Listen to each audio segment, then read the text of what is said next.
All right, MTL300 students, good afternoon. We're going to be covering today a brief content from a couple of chapters, from phase diagram chapters and from the chapter number 10 about steel. Yes, so this is a little bit different, basically, a study hall compared to what I was hosting before. The format will be based on the questions that were posted by a student. So basically, what we're going to be covering is the solidification theory. I'm going to be going in depth about how solidification occurs, why it occurs, and how does this entirely work upon cooling, and so on. Then further, we're going to talk about the surface energy that gives free energy, how all of that coalesces all together, all these parameters. We're going to talk about wettability. And then further, we're going to talk about phase diagrams. I'm going to explain what is a phase diagram, how to read phase diagrams. And then we're going to talk, obviously, about coring. We're going to talk about the isothermal phase diagrams, transformation diagrams, TTT. We're going to talk a lot about steel. What are the different morphologies of steel that are all affected by either cooling rate and the content of carbon, which is all basically related to your experiment number 5 from your laboratory work, which was about the heat treatment of steel alloys and also the microstructural analysis. That was experiment number 5. Yeah, so we're going to talk about a lot about steel, and we're going to talk about continuous cooling transformation diagrams, and yeah, that'll be basically it. Yeah, and then I will be open to any of your questions, guys. Okay. So the structure of the study hall, as I just explained, covering all this content. For your final exam, you're gonna have 55 multiple choice questions only, the same format as your midterm. You're going to have 47 theory questions, multiple choice questions, and 8 questions are going to be numerical problems to solve. The same format as your midterm. Okay. All the chapters are covered from your Callister textbook, 10th edition. Could use any other edition, but stick to the recommended one, 10th edition. Now, the structure of the study hall, drop-in session to ask questions, and I will talk a little bit about stuff. And of course, I always remind people that make sure to read the textbook. No matter if you come to my study halls or don't, you have to read the textbook. If you don't read the textbook, you could come to my study hall, but you might not get A+. I would prefer if you all get A+, so please read the textbook and attend my study halls. That is the best guaranteed way to get A+ on this course, okay? And yes, if you want to recap all the content before the midterm, please watch my recorded midterm study hall, which was exactly almost a month and a day ago. Yeah, and obviously review the professor's slides, blah, blah, blah. All right, let's jump straight into it. Do you have any questions, guys, before we begin? I would prefer some feedback. Yes, no, no, yes. Yeah, that's why I don't like online study halls. It's just silence. All right, I guess I'll jump straight into it. Solidification theory. So, let's begin with molten metal. Okay, we have molten metal. It's been fully liquefied in crucible. Okay, and it's been raised to whatever the temperature makes it liquid. That all is based on your phase diagram. Okay, so as soon as we have this liquid metal, we want to pour this into a mold in order to begin the solidification process, right? In order to solidify it in a shape, in a form that we need, right? So there is a whole world of thermodynamics that comes into cooling of your metal. The cooling affects everything. It affects your grain size, it affects your morphology. The morphology will, it's like a cascade effect. The morphology will affect your mechanical properties, the mechanical properties will affect your design. So the way the metal is cooled is critical. Okay. And the way metal is solidified is also critical. And in theory, there are 2 primary ways the metal could be solidified. So we're going to be talking about this right now. So as soon as the metal starts solidifying, there is a lot of different atoms that are being in molten state. So let's say we have like these are atoms of iron, and then these are going to be like squares, atom of carbon, and they're all might be mixed or they might be segregated, which is an issue when it comes to castings. Okay, so when all of these atoms they're single, okay, they are highly excited by the high temperature. Now you introduce some cooling because of the walls of the mold. So let's say this is your mold. It is being at 200 Celsius, and then you're pouring steel, which is about, I don't know, 1500 Celsius, right? So this is a huge thermal gradient. We're talking about 1300 Celsius of delta. Okay. So what happens as soon as you pour your metal, okay, there's going to be metal inside this mold. There's going to be a thermal gradient, and the heat is going to be escaping from the interior of your liquid to the outside of the mold. So the heat will have this kind of vector. It's going to be going away, and as it escapes the metal is forced to solidify. Now, this is just the very basic thermodynamics about how the metal behaves, when it's poured. But there is a lot that comes into it with how the metal exactly is solidifying, creates nucleus, and then growing into dendritic structure or equiax granular structure, and so on. So as soon as the metal starts is introduced to this thermal gradient, now the different atoms they start clustering with each other. Now let's say you have iron carbon, which is I'm gonna put this different color. There's going to be this iron carbon, another iron carbon, and let's say we have 9 iron carbons. They're fully a liquid state. They're currently at 1500 Celsius. Now, let's say we introduce this, the term Q, which is the thermal gradient. Cooling happens. Cooling occurs at some rate, delta T. Okay. So far, we don't care about what delta T is. It occurs. Okay.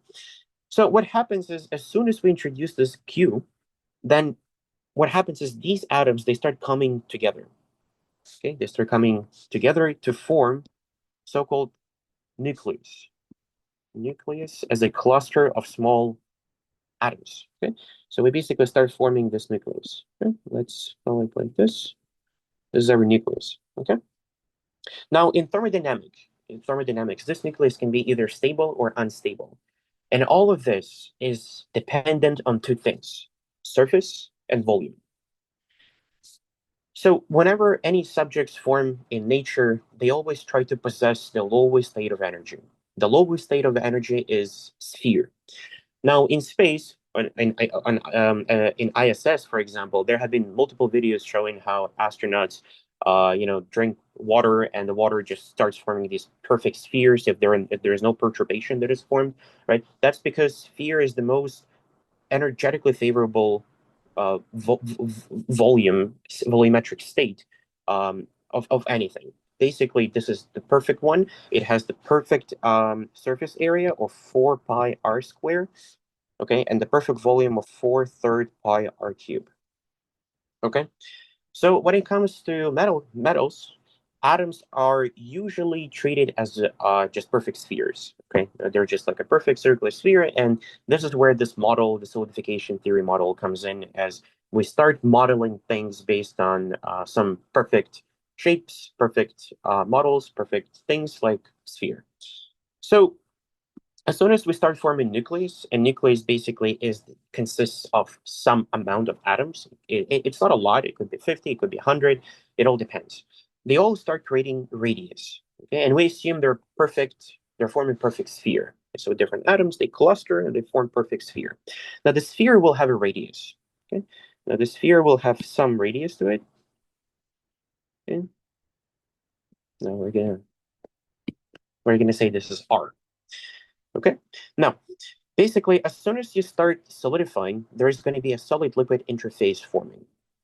Now, imagine you are, I don't know, trying to basically, what do you call it? Inflate a balloon. Okay, I provided this example here. You're trying to inflate a balloon. At first, when you try to inflate it, there's going to be some resistance. It's always hard to inflate it at the beginning. But as soon as you start introducing pumping more air into it, it will be easier as soon as the volume is formed. So I kind of love introducing this analogy when it comes to solidification because people just start like instantly understanding that when it comes to surface energy is the so-called retracting energy. Whenever you start forming your nucleus and it starts growing, if it starts growing, then it resists a lot of the surface energy, but the volume energy is perfectly attainable. Like it prefers to grow in volume than in surface. That's why we refer to a concept so-called Gibbs-free energy. Okay, so not to get super complicated into what is Gibbs-free energy, you probably are taking your thermodynamics course right now, and you learned about enthalpy and entropy. And enthalpy, entropy, they're all intertwined. They're all dependent on, is it constant pressure, constant temperature? Is the process reversible, irreversible, and so on, right? So all of this entropy and enthalpy, temperatures, pressures, they all kind of like are collected together in order to introduce the concept of spontaneity. How can we describe the process that wants to become something and the process that resists to become something? This is what we refer to as spontaneous and non-spontaneous process.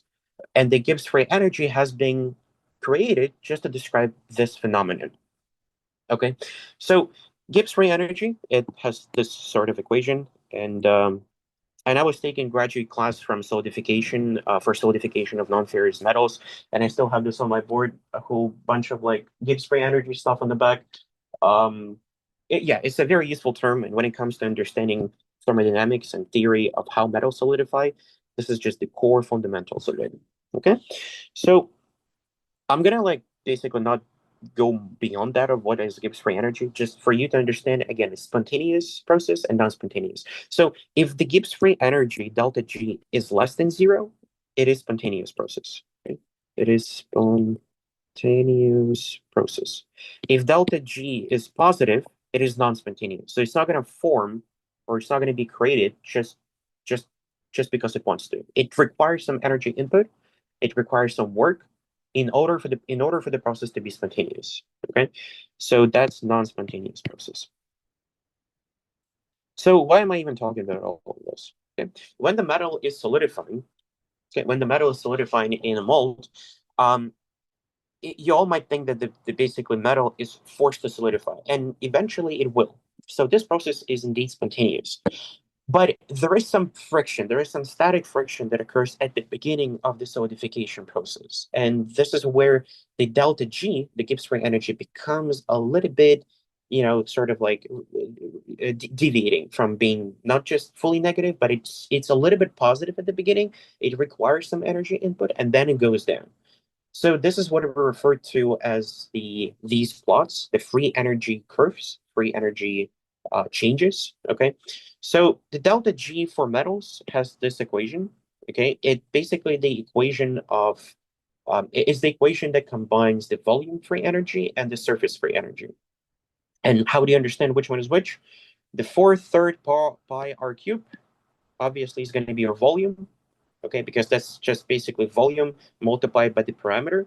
So volume has some sort of like unit, such as, I don't know, meter cube, whatever the volume is. But then this unit will have like joules divided by like meter cube. Okay? So that it all basically cancels out, and at the end, all you have is joules, okay, or some form of energy, some unit of energy. So the second term will be obviously the surface energy, 4 pi r squared. This is your surface. It's meter squared. So obviously this is y term, or gamma rather. Gamma basically refers to the surface tension. Okay, so gamma is a surface tension. And we're going to talk about the wettability term and what is a surface tension. Okay, I hate iPads. 1 second. Here we go. Yeah, we're going to talk about the surface energy term and what is gamma and why gamma. And probably if you took your fluid dynamics course, fluid mechanics, you probably learned what is gamma. It's basically surface tension. Anyway, so this is what we have. Let me clear this up. And let's go back to this. Okay. So as I described before, this analogy of a balloon, when you inflate it, at the beginning, when you start forming your nucleus, when you cluster all your atoms because there is some delta T introduced, they form this nucleus, which has a radius r. Okay. Now, there is a barrier that is introduced to this system. Your nucleus is not stable at the beginning because it has grown into a certain size in order for it to expand growing and start growing into grains, crystals, and form your microstructure. But at the beginning, it's not stable. So your delta G becomes positive. And why? Because as soon as we introduce some solid liquid boundary, it requires some energy and it's going to resist its formation. which is this term, which is your surface Gibbs free energy, okay, which is this term. This is the one that resists any formation of nucleus, anything in the universe as well. It's applicable in the universe as well, okay? 4 pi r squared. However, when it comes to volume, the volume is favorable. But at the beginning, there's not much volume. It just basically creates a lot of surface. So there's going to be this constant, like push and pull competition between the surface energy and the volume energy. And this is your volume energy. I would rather use a different color. This is the guy. This is our 4/3 pi r cube. So if you want to find the total energy, what you do, you just basically go and add them up. And this is what this equation is for. You add this thing all up, and you basically come into this curve. So what this curve tells you is that after a certain point, the volume energy becomes much higher than your surface energy. And beyond that point, your total curve, which is your Gibbs free energy curve, and it's in green color here, okay, it starts going down. So anything that is beyond that, anything that is beyond the axis of x is going to be delta G that is higher than zero.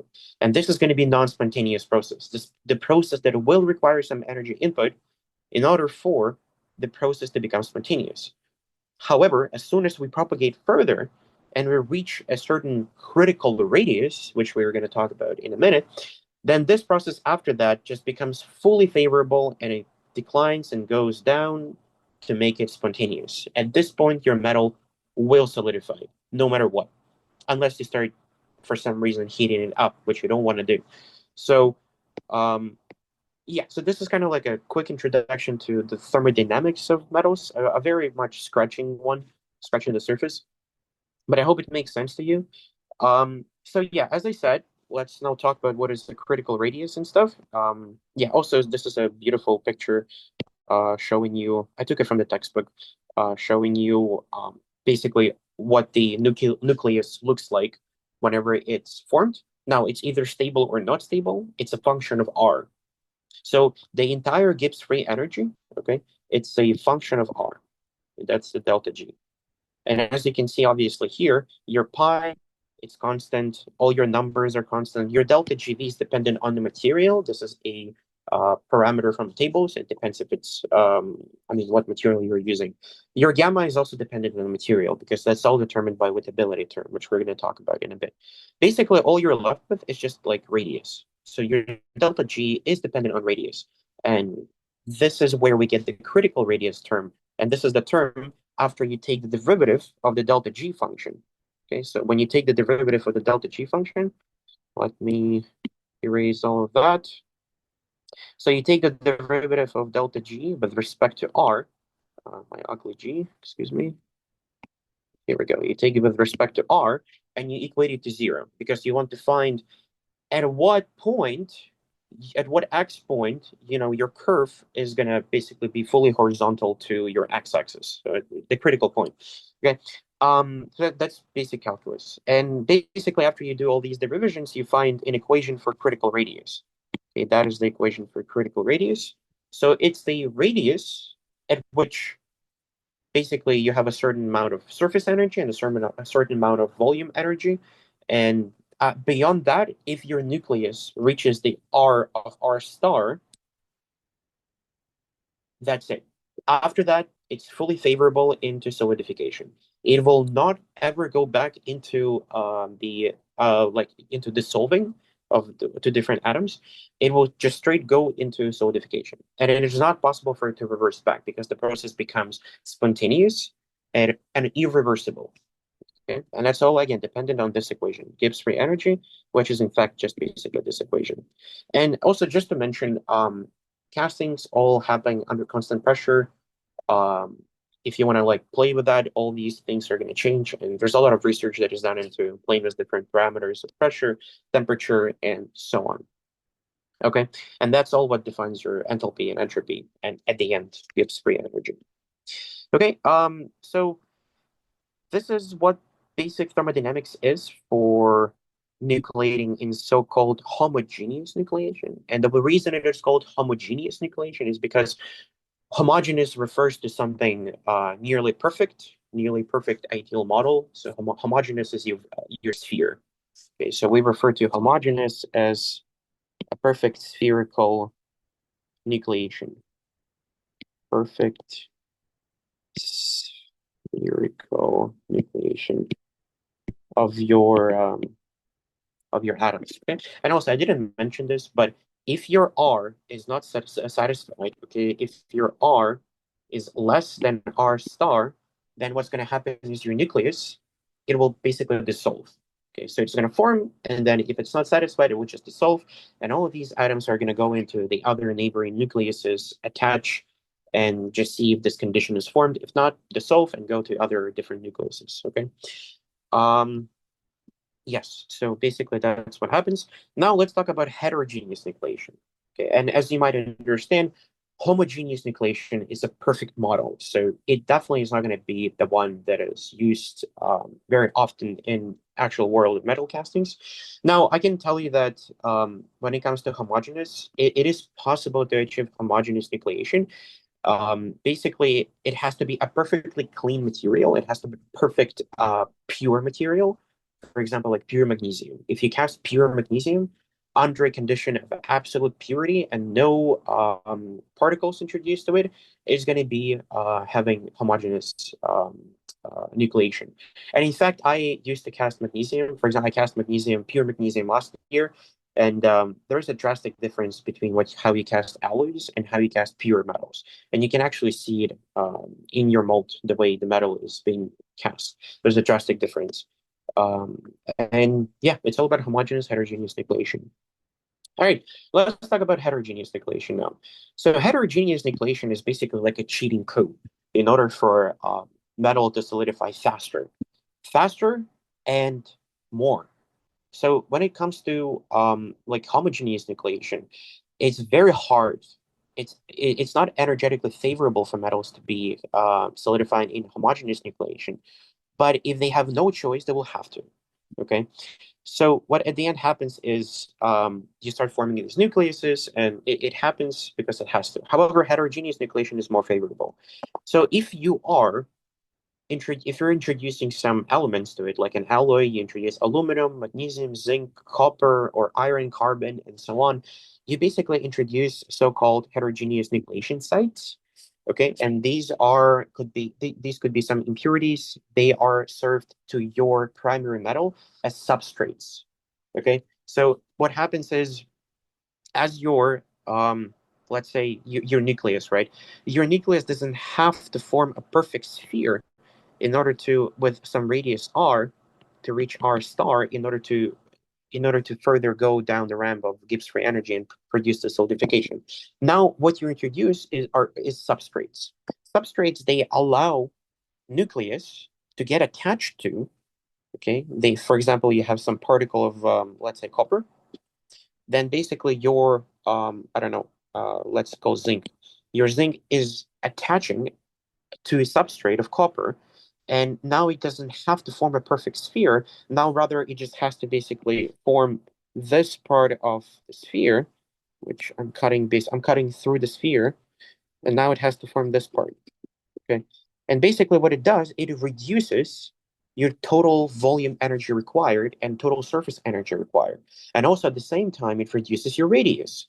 So basically what happens on the curve of the Gibbs free energy is you start shifting to the left your critical radius. Okay, I'm not sure if I have this diagram. Yes, I do. Um, yeah, you not only reduce it, but you also shift it to the left. So basically, what happens at the end is you let me draw it like this. So you kind of like curve it like this way. Okay, so you shift it towards left. Excuse me, shift it to the left. Yeah. So basically, what happens is you reduce your critical radius. Okay. And that's all you have to remember. Heterogeneous nucleation, reduction of critical size.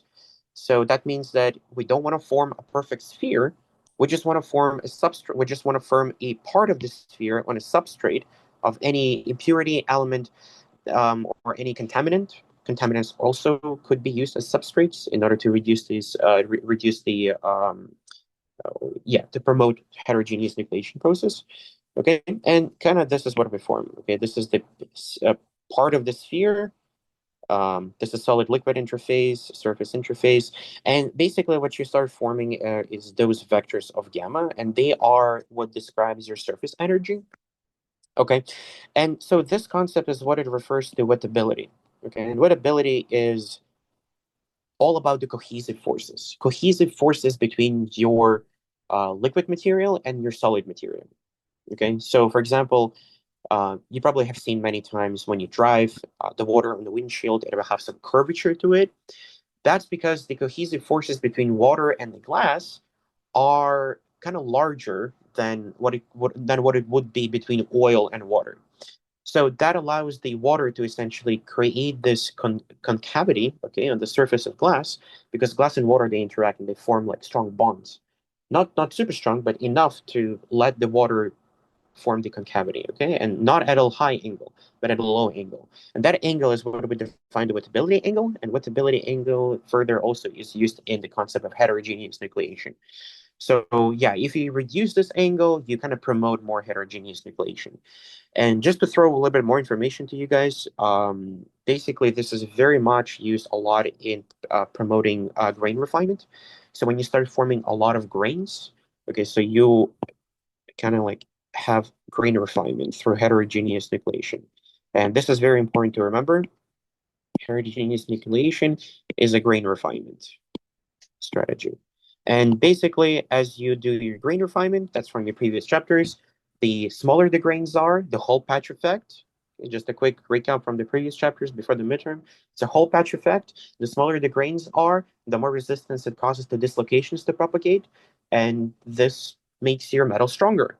So, another way of making the metal stronger is by promoting heterogeneous nucleation, because they will form tinier grains, and this will reinforce your material. Okay. Now, that all depends obviously on your cooling rate and so on, which we're going to discuss. But in a straight term, heterogeneous nucleation is very much favorable. Okay. That promotes grain refinement. And for example, for aluminum, we use titanium boride, titanium B2 as our grain refiners. So you introduce them to your metal and you promote nucleation, and your grains become much smaller. Okay. So we use titanium boride in aluminum alloys, for example. Yeah, anyway, those are some beautiful pictures of what the ability concept. So as you can see, this is literally how like the nucleus might look like on a substrate. Obviously, this is not favorable for heterogeneous nucleation, but this is what um, kind of this is what defines the wettability concept. Okay. As you can see, this angle is super huge. This is let me change the color. This angle is like this basically. Okay. So this angle is obtuse angle, and this makes this a completely poor wettability. So the lower the angle, the more perfect your the more wettable your liquid is to the solid. So for example, yeah, water and sand. This basically creates perfect 0 degrees wettability angle. So it's perfectly flat water just goes through the sand. For example, here, water droplet on a piece of tissue, it's poor wettability. And this is just a perfect 3D diagram showing you guys, yeah, just a contact line, liquid, solid interface, and so on. Um, okay, let's move on to, yeah, so just again to recap, heterogeneous nucleation reduces your R star. This is what you need to remember. Heterogeneous nucleation promotes heterogeneous formation. So the substrates are what causes heterogeneous nucleation. Um, okay, I talked about all of that. Um, Yeah, so at the beginning, basically, larger particles, they win, smaller particles, they lose. This is basically in the concept of homogeneous nucleation. In heterogeneous nucleation, that might also occur. But I hope you understand this concept now. Do you have any questions before I jump into the next part of our stuff? Uh, please ask me questions. Um, Matthew, wait, can you repeat that about heterogeneous? Also, so Matthew asked me a question, where do you find your study doc? I will post this on my website. Same drill as always, along with the recording. Okay. Can you repeat that about heterogeneous? What exactly do you want me to repeat about heterogeneous? I just rattled a lot about it. Can we continue to add on the question document? Uh, yeah, sure. I can take a look at the question document a little bit later. I'm not gonna like jump into it right now. The part you said, okay, the last part, I assume Aiden, right? Okay, so the last part what that I just said is about the large solid particles when in tiny lose. Um, Basically, this is the one that you refer to, I guess, Aiden. Yes, perfect. Okay. So, yeah. So, as I said before, right, in order to begin the solidification process, you start collecting atoms together. Those are atoms that form nucleus. Okay, let's be critically perfect here. So we have atoms, they cluster together, and they form this nucleus. Okay? Upon the Q vector introduced and some delta T, that is important, and some constant P. Okay? So those are the three important conditions. So if your particle size is small, then your R is going to be small. Okay, and if that R is less than critical radius, then it's just going to dissolve right away. Okay, it doesn't negotiate at all. It just dissolves, and all those atoms they're like, all right, we're gonna go somewhere else, and they just go start going around and then connecting with other nucleus. However, if nucleus is big, and there are some numbers that exist in research, like how many atoms is enough to call it big nucleus, and how many atoms is enough to call it small nucleus. I don't remember these numbers on top of my head, so if I had more time to prepare for this study hall, I would perfectly introduce this to all of you. But if you're interested, please go do your research. But yeah, so if we let's say have some 50 atoms, that might be enough in order for your R to be big enough and overcome the critical radius, and then further proceed with attaching more and more atoms to form grains in your or dendrites or columns, and just start forming your microstructure. Okay, so I hope this answers your question. Um, all right. Does this answer your question? Yes, no. Okay. I'm gonna wait for the feedback, and I'm gonna go.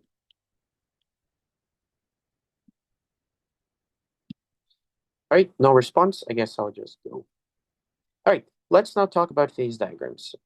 If you have any questions still about it, I can return back. But all right, phase diagrams. So, what is a phase diagram? We did cover this in MTL 200 2 years ago for you guys, or a little bit less. I'm going to cover it again. It's critically important to understand what is a phase diagram. Okay, so phase diagrams, basically, this is all about solubility. For example, analogy. I love using analogies. Analogy of water and salt. Let's say you have a water at a room temperature. Okay, water at your room temperature, and sorry, just turn the microphone on. Anyway, you have a water at room temperature and you put some salt in your water. Now, let's say you put some amount of salt, then you start agitating your water and it fully dissolves. Okay, you just have a liquid. But you start pouring more and more salt into your water and you start agitating, and at some point you see that your salt is not fully dissolving into your water. It started precipitating. You have some salt clusters in your water. Okay, so this is when it started precipitating. Okay, so beyond that, if you add more salt, it will precipitate more. Okay, now let's say you put your beaker or a cup of water with salt solution on a stove or any heating source. What happens is as you increase your temperature, you increase your solubility. And this is simple chemistry. Now the salt will dissolve in your water as you raise your temperature. But now, as you decrease your temperature, this same amount of salt will precipitate back. Okay. Now, this is exactly the same how metals work in reality. Okay. Metals is all about your salt and water.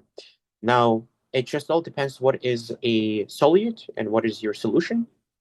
In the case of this phase diagram, you have a copper and silver. So we have copper going from zero. Oh, so we have silver going from 0 to 100 in a solution of copper. So the more silver you introduce the copper, there is a limit of solubility. Okay, so at some point you might introduce silver to copper and it will not precipitate at room temperature. However, as soon as you start introducing more, and this is what this curve defines as a Solbus curve, okay, as you start introducing beyond this composition your silver, it will precipitate and it will start forming your beta phase and alpha phase. Alpha is your copper phase, and beta is going to be some reaction between copper and silver. I don't know what the chemical reaction is, but let's call it copper, silver, whatever. It's going to be your precipitate that is formed. Okay, that's a beta precipitate. Now, before the Solvus line, before this composition of whatever it is, like 0.1, it's a very, very tiny composition because, again, metals are not that perfectly soluble like salt and water. You can add a lot of salt to water and it will not be soluble and it will not be precipitating. However, when it comes to metals, it will not be precipitating at a very tiny amount, at like impurity amount. So yeah, and now that all is governed based on various models, such as it is all dependent on the your radius of atoms and your diameter, how big the atoms are, where can they go, interstitial sites, vacant sites, Hume-Rothery rules. That's all is very important. That comes from your MTL300 Hume-Rothery rules. Okay? They all define how your metal is diffusing into another metal. Okay? And there are also interstitial rules. Interstitial rules. Yeah, so they all define the size of the atom required to go into interstitial sites or any other sites and so on, and blah, blah, blah. Okay, you can review this if you want to. Okay, so yeah, and as you can see here, as you increase your temperature, so we're going from like 200 to 800, you can see how if we go from 0 to more of silver, okay, now we have actually only alpha phase because all the silver will just diffuse and be perfectly soluble in copper. Okay, that's going to be at 800 Celsius. It's perfectly soluble. But let's say at this composition of like let's say 12 weight% of silver in copper, then you start decreasing your temperature.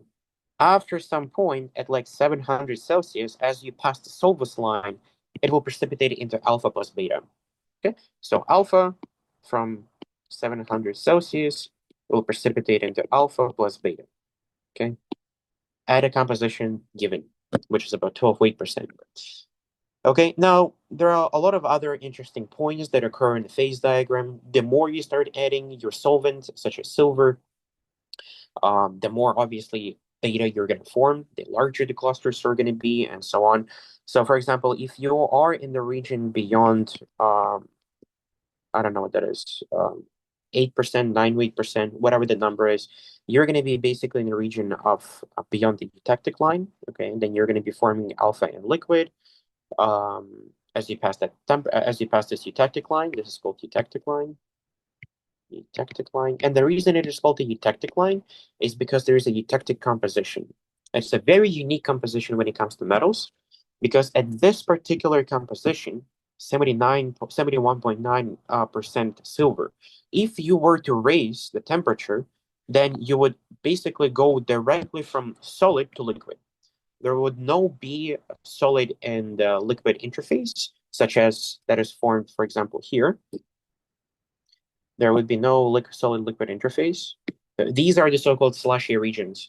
If you were to raise the temperature of the metal at this composition, for example, 28%, and keep it at 900 degrees Celsius, the structure of your metal in the crucible would be like liquid and solid. It's a very strange, slushy, mushy substance that you were to deal with, you would need to deal with. Yeah, so basically, this is what we call eutectic line. It has a eutectic composition. And yeah, that's basically it about phase diagrams, just in a quick explanation. Yeah, so you obviously want to use the lever rule if you want to calculate at a certain composition, at a certain temperature within your solid liquid interface. Like, for example, here, yeah, what's going to be, for example, at this composition, at this temperature, how much I'm gonna get of solid and how much I'm gonna get of liquid. So you gotta use the lever rule, and the lever rule is all about the proportions, okay, calculated. That was MTL300. Okay, that's a quick recap about phase diagrams.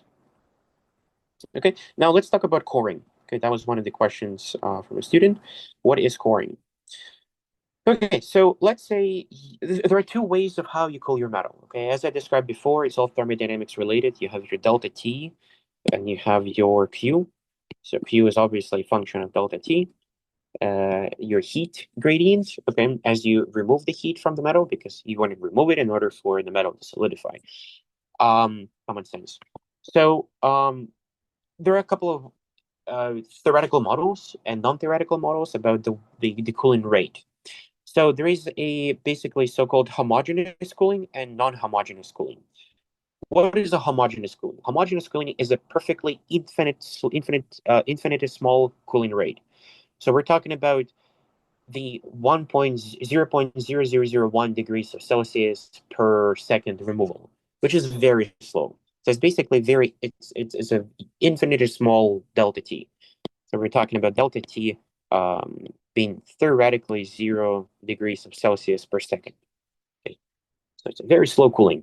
Now, at this homogeneous cooling, basically what happens is if you were to like solidify, for example, this nickel, okay, so this is a single phase diagram. It shows you only nickel as your primary constituent. Um, yeah, so if you were to solidify nickel, for example, at homogeneous nucleation at a very, very, very tiny cooling rate, then you would go from fully liquid, then you would go to a F of 35% nickel. Then you would start forming at your liquidus line. This is your liquidus. This is your solidus line. By the way, I didn't show this in the diagram. This is liquidus line. This is solidus. This is solvus line. This is eutectic line. This is liquid. This is solid interface. This is also solid, and this is also solid interface. Okay, and this is a eutectic point, particularly. Okay, all right. Return back. So, if you were to proceed with further cooling at a very slow cooling rate, then you would basically start forming these nucleus. Then they would further go into grain structure, and they grow very slow and very homogeneously, and they start forming this granular structure. Okay. Now, this happens only at a perfect cooling rate, very slow, which is not real in the industry, and there are reasons for it, which we're going to discuss. So in reality, what happens is a so-called term of coring. What is coring? Okay, coring is when you have basically inhomogeneous distribution of your solvent. It's a solvent gradient. Okay, so let me put it in a simple term. When you solidify your metal, okay, and you introduce a non-homogeneous cooling rate, such as 2 degrees Celsius per second, or 4 or 5 or higher, which is huge. So what happens is you start have a premature solidification. Okay, so let's say you have a solidification front. Okay, there's some liquid here. There is some solid liquid interface. There is some solid interface. So what happens is as you start removing heat very rapidly, some parts of your microstructure are going to solidify faster than the outer parts of your microstructure. And as these parts of the microstructure, the interior parts of your microstructure are going to solidify faster. Okay, sorry, one sec. So let's say we have some nucleus formed and now it started growing. Then basically it solidified first and you have some amount of nickel present in it, okay? Then this amount of nickel will dissolve in it and it will take the amount of nickel from the outer part of your solidification front and it will create a diffusion gradient of nickel. So for example, this is going to contain much more nickel, like 46% nickel, than the outer part because it solidifies very fast. So it wants to solidify and take all the nickel with it. And as it does, it basically diminishes the amount of nickel from the outer part of it. And this creates this like the diffusion gradient. The amount of nickel is different. And because there is a different amount of solvent that is present, the different amount of nickel, it will form a different composition. It will form a different morphology. So that's why on some microstructures, when you introduce a very rapid cooling, you might see basically on the microstructure under microscope very different morphology. It will have different colors. So for example, here, this is a perfect example. You start solidifying your center very rapidly. That center is very much saturated with your nickel or any other substance. And then it takes all that nickel from the outer part of the solid liquid interface. It takes it all into itself and it keeps it with it and it solidifies because it's a really fast cooling rate. It doesn't have enough time to precipitate that nickel and homogeneously distribute it among the solid liquid interface. So what it does, it takes all the nickel, it solidifies, and then it doesn't leave a lot of nickel to the outer part of the neighboring nucleuses. Okay, so what it does, it still has solidified because the cooling rate is huge.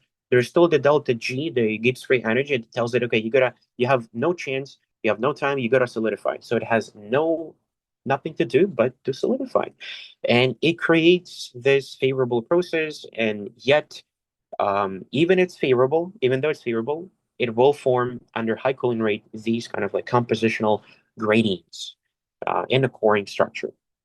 Anybody has any questions about coring? I'm not sure how in depth Professor went into discussing what is coring and whether he did describe at all how it occurs. I hope I hope this explains to you how it occurs.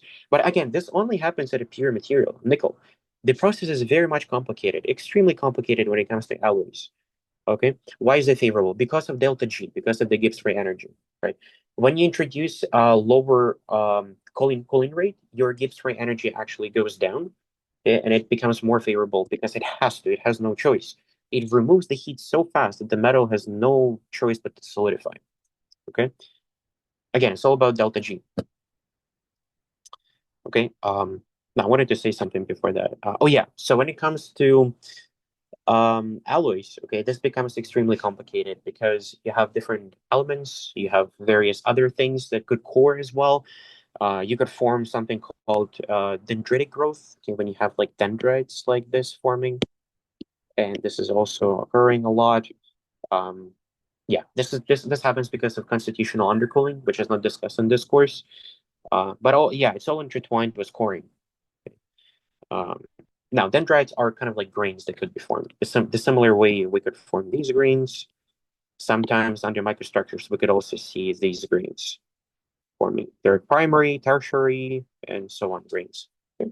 Any questions about coring? So, Jonathan, did I answer your question? Why is it favorable? It's all because of delta G. Delta G. Higher temperatures, a heterogeneous nucleation makes things more favorable for metal to solidify. I would prefer some feedback, yes or no.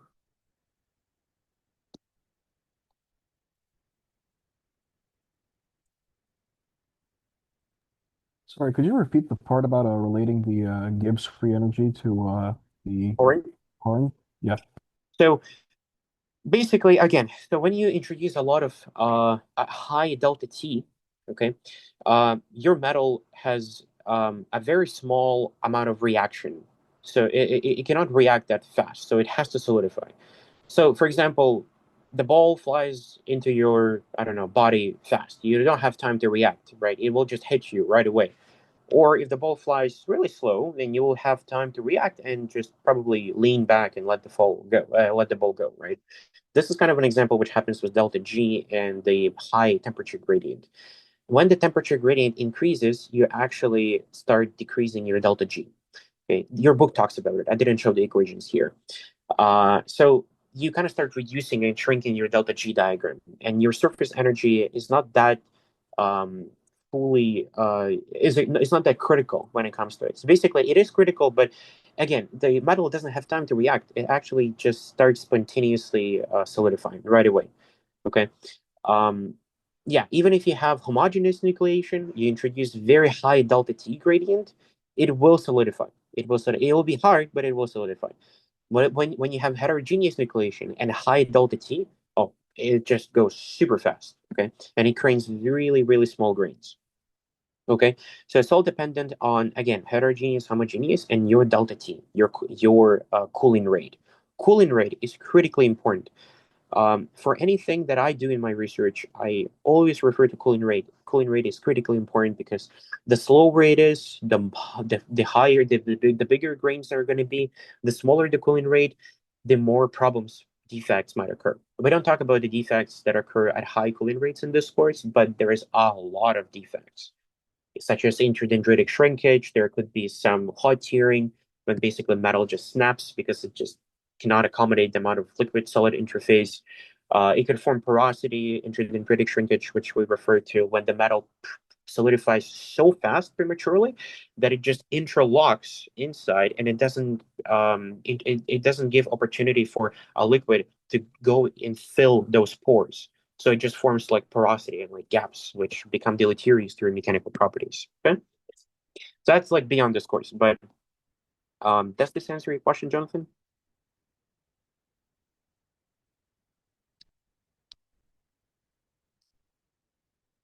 Uh, Thanks. Is supercooling a driving force to nucleate? Um, Supercooling, yes. So basically, again, it's all about the delta T, right?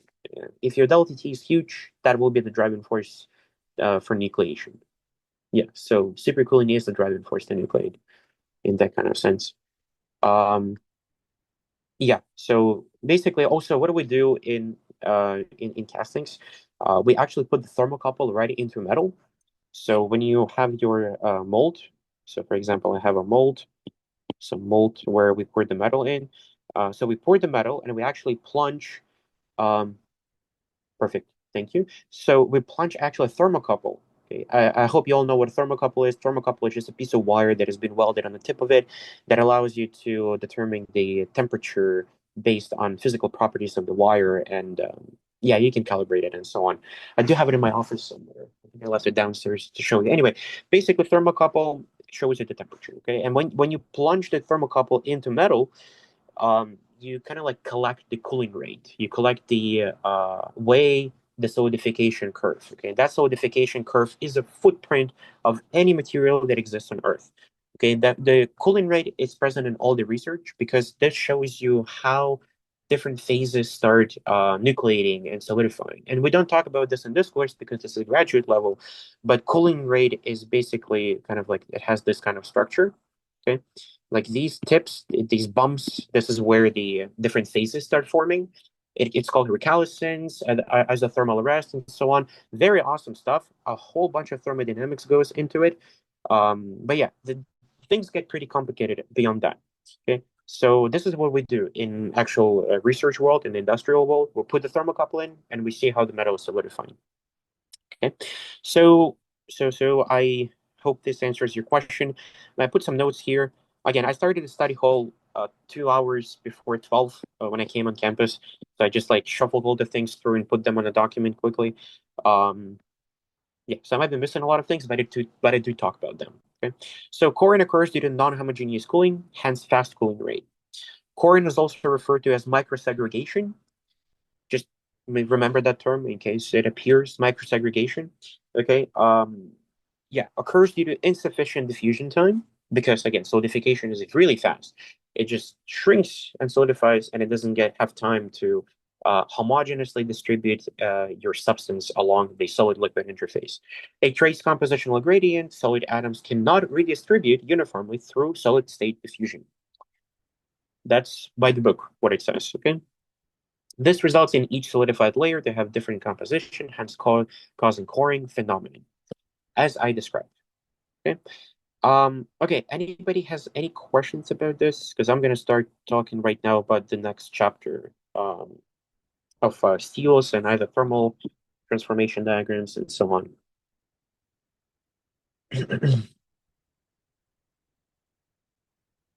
Sorry, this is up to like chapter 9 as of now, right? I think this is chapter 10. Let me go This back. is like chapter. Okay, okay, makes sense. I'm like jumping back and forth based on the questions from Jonathan from that document. Um, yeah, that is chapter 10 because chapter 10 talks about yeah, the solidification stuff. Sounds good. So yeah, figure 10.6, I And took sorry to butt in real quick, but yeah, I couldn't for the life of me find any problem sets at all throughout this entire course. Is there, I guess, do you have a problem set that you would kind of give? of course I can compile some things for you after the study hall. I just didn't want to solve the questions like here because I really want to dedicate time only for theory. But I And would you say the final's mostly theory based? well, let's refer to numbers. We have out of 55 questions, 47 questions on theory. All right. Yeah, makes sense. Okay. That would do it. That would do it, right? We have eight numerical problems, 47 theory questions. So yeah, theory is as equally important to know as numerical problems. Listen, when it comes to numerical problems in this course, they're very robotic. You just basically have to like literally do the same questions. Now I'm gonna post the questions since you mentioned you couldn't find any. Now I'm not sure if you spoke through the textbook and stuff, but they're usually located after like at the end of the textbook. You know all these questions. But again, I do have all the solution manuals. Like I have hard copies of all the editions of the Callister. I have like 5 editions of Callister on me, and I have a couple of manuals, so I can definitely compile questions for you. It's just I don't have a lot of time, but I will do my best. And I will put them on my drive as always. So, aren't the practice questions from the textbook sufficient enough for the final? That's what I've been doing. Both, yeah, it's literally again. So I didn't finish my point there. All the questions from this course are robotic. You plug and play. You take your equation, which is going to be given to you on your final exam at the end on the last page, and you plug it in. If you have done that question before, absolutely no problem. Or if you use that equation before. Now, the midterm, I haven't given my comment about that. A lot of people did well in the midterm, so good work. A lot of people really did bad on the numerical problem sets because they didn't do a lot of questions, practice questions, and they're not complicated. People admitted that they just like basically put the number wrong place, they didn't forgot something, and very basic robotic like mistakes. Conceptually speaking, everyone did well. So, if you want to do well in numerical problems, just do those robotic questions because all you have to do is just to plug the numbers into calculator. You just have to practice to not make a mistake in your calculator. Okay, so yeah, and that's the reason I want to do numerical problems right now is because it's just me showing you how to punch numbers into calculator. Um, I will post the questions that I will find from different editions of the textbook and from these chapters from 10, 9, 11. I think that's what you cover after final exam or after midterm, I mean. And yeah, I'll give you the solutions as well, so you can guys practice. It's just all robotic. Yeah, and textbook questions are sufficient to answer your question. Okay. All right. Let's propagate back into our topic. Okay. So any other questions? Off topic or on a particular topic about solidification. Um, okay. So it's already been an hour, so good. Very nice. Yeah, I'll get some water and we'll continue. It's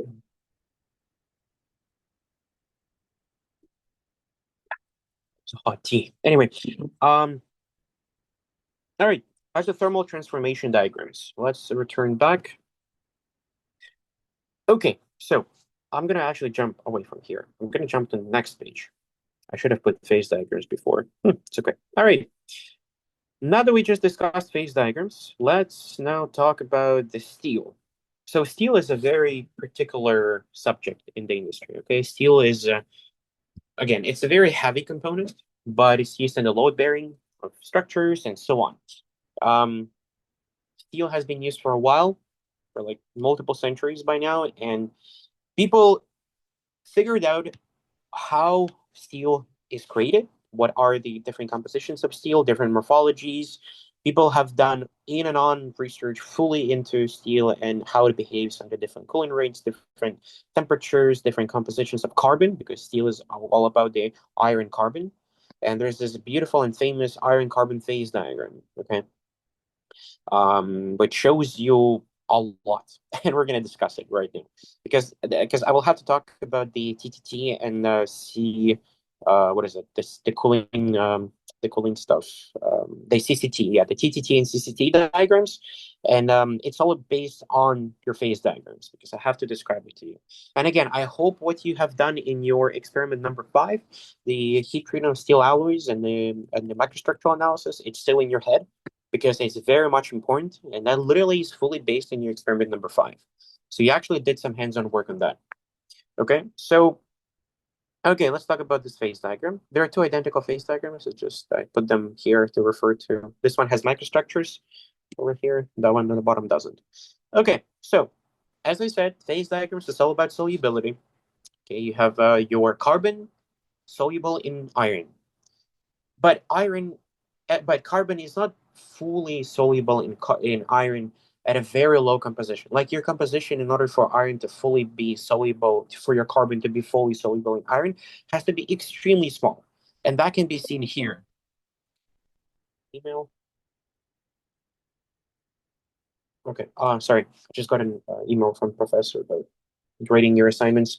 Anyway, okay, so if you observe over here, this solubility curve, the Solvus line, is extremely like tight with the with y-axis. Basically, what it tells you is that carbon is not at all like soluble in iron. Completely not. If you start with like, I don't know, a hundredth of a weight percent of carbon in your iron, it will just precipitate right away. Just precipitate. It will form this alpha plus beta, but it's more complicated than that when it comes to steel. It will start forming different structures, a lot of different structures. We're going to talk about a lot about them. There's ferrite, martensite, pearlite, austenite. There is cementite. There is I don't know, spheroidite. There's a lot of different things, and we're going to discuss all of them. Okay. Yeah. So basically, this also tells you what the cast iron is and what the steel is. So cast iron is like beyond to and like look at this is not even like a full phase diagram of steel. It's just literally up to like 6.5 or 7 or 8% of carbon. The real phase diagram of steel is huge and it's gigantic. It's just it shows a lot of things, but in reality when you have a lot of carbon in your steel it becomes extremely brittle and it's not really applicable into a lot of engineering applications because brittle is good, but I hope you remember our discussions about dislocations and stuff, right? Plasticity, dislocations, brittleness, and so on, right? So this is literally a portion of the phase diagram. This is how huge the topic of iron, carbon, and iron steel is. Iron steel industry is all based on this. Okay, so important things to consider. Up to 2.06 weight percent of carbon, we have steel alloys. Okay, those steel alloys is what we work with usually. Cast iron is also used in the automotive industry, for example, braking pads. This is where they start forming so-called graphite, the flakes of graphite that impede this dislocations or crack propagation. It's a very interesting topic, but we're not going to talk about it. We're only going to focus on this particular section of our phase diagram, where we have the most amount of fun happening. So this only all alone should kind of remind you a typical phase diagram. Okay.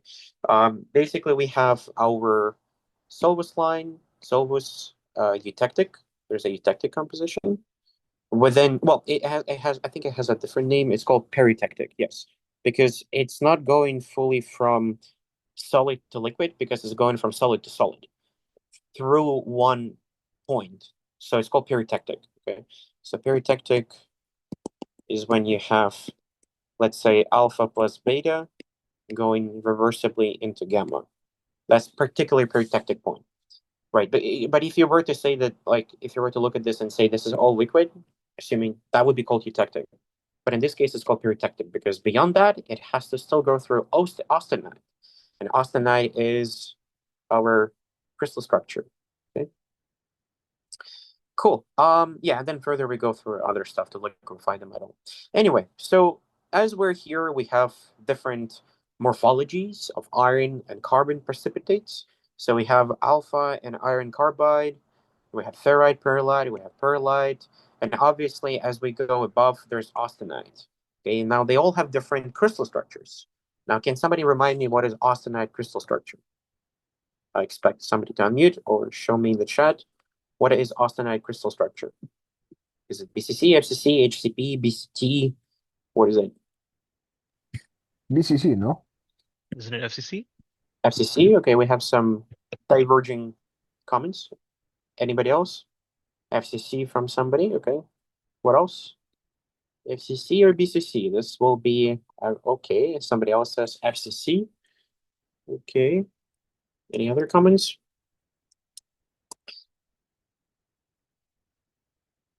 Okay. Well, it's FCC, guys. Okay. So austenite will be FCC. Please remember that. It's very important. Could be your multiple choice question. And again, I don't have access to any final exam multiple choice questions. I didn't have any to midterm, obviously. So final exam is definitely I don't have. It's very much carded. Okay, so ask austenite FCC. Oh, come on. Sorry, I gotta go back now. All right, overshot. Oh, it's all removed. Anyway, austenite, FCC.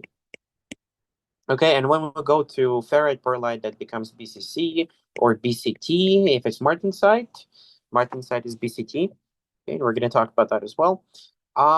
Yeah, so beyond that, we don't worry about it because there's some other ludicrous structures such as leaderbrite. I never even heard about it before. So anyway, we don't worry about that. Perlite, austenite, ferrite, martensite, and so on. So this is what we have. This is our phase diagram, and we're going to be working based on that. Okay, now, um, when you apply different heating, different cooling, again, you all basically play with how your carbon is diffused or is precipitated on the matrix of your iron. Okay, basically, all you're doing is you're just playing with how your carbon is going to be precipitating. This is what you're doing during uh, heat treatment, during cooling, during tempering, and so on. So during the experiment number 5, you should have done heat treatment, okay, followed by quenching, a very rigorous quenching. And then after that, you did tempering, okay, and then you did very slow cooling, and not that slow, but it was a passive cooling in the bucket of water. And then you did your hardness, okay. So you basically kind of like followed a lot of different processes. And if you did well in your lab report, you should understand what I'm going to be talking about now. Okay, now let's talk about the isothermal transformation diagrams. So they all look a little bit scary, but let's just like set them in stone what they mean. Okay, so there are a lot of different isothermal transformation diagrams. So let me explain to you why we need isothermal and what is isothermal at the beginning. Let's just establish that. It's a constant temperature. Okay, so isothermal means T constant. Basically what you're doing, let's say, you remember you use your furnaces for steel? Let's say you put your steel into a furnace, you heat it up to some temperature of like, let's say 800 degrees Celsius or 700 degrees Celsius. And then basically you keep that temperature constant at 600 or whatever the temperature is. You keep this temperature constant, and then you hold it for some time, okay, to change it from austenite to something else, perlite, martensite, cementite. It depends. For example, in this curve, we have the curves about the curves that show us how the steel is going to behave when it when it transforms from austenite to perlite. So in order for austenite to convert to perlite, we need to satisfy the conditions of, let's say it's 600 Celsius, we hold it for this amount of time. So for like for 1 second, for 2 seconds, we hold it. After that, it's going to begin the transformation. So we're going to go. And then after that, and I don't know, after 9 seconds, we're going to have a fully completed perlite structure in the furnace at 600 degrees Celsius. Okay. Now, how applicable it is in the industry? Not that much because you are going to be cooling this eventually, right? So the microstructure is going to be affected. So this is just a good model telling you that, hey, like if you go to this temperature, hold it there, your microstructure is going to change. Yes, it is true, but there are a lot of other things that affect the microstructure, such as the cooling rate. And this is where the CCT, the cooling curves, are getting the cooling curve diagram is going to come in handy. Um, but yeah, this is just basically showing you. So for example, at this temperature, which is whatever, like 675 Celsius, let's say, you can create this curve that after like what's that? I don't know, 20 seconds or something, it will begin the transformation from steel of from FCC. Basically, it's going to become BCC. So there's a phase transformation happening. And yes, austenite is only FCC, and if you do heat treatments above the eutectic temperature, then it's going to convert to FCC. It's going to be following a lot of diffusion processes, so your carbon is going to be in the supersaturated state, because again, it's going to be FCC, so there's a lot of interstitial sites available for carbon to be diffused inside, and yeah. But as soon as you start cooling it down, you're going to form and start transformations. Okay. Now, you have any questions about this, guys? Because I don't know how more I can discuss into it. This seems to be like quite obvious to me, but if you have any questions about it, just shoot me right now these questions. What you don't understand about them, what is confusing. I'm open to questions. Um, yeah, Jonathan, I'm not sure if you had any questions about it because okay, upper bainite and lower bainite and coarse pearlite and fine pearlite on TTT diagrams. Um, that's your question. Um, I didn't put them on my document. Um, I have CCT, eutectoid temperature. Yeah, this is all CCT. All right, I'm gonna go look for them in a textbook in a moment. Just want to know the major differences. Oh, the major differences. Okay. All right. The major differences between like upper lower bayonet and coarse pearlite. Okay. Um, okay, well, this diagram is all about just pearlite, basically. So, um, coarse pearlite or fine pearlite, it's all essentially dependent on the way on your cooling rate. So we would need to refer about about this to CCT, not TTT.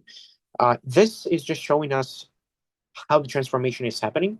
It doesn't necessarily tell us if it's going to be fine or coarse pearlite, but it tells us that it's going to be formed. If we want to know if it's going to be fine or coarse, that's all dependent on your delta T. So we would need to refer to CCT.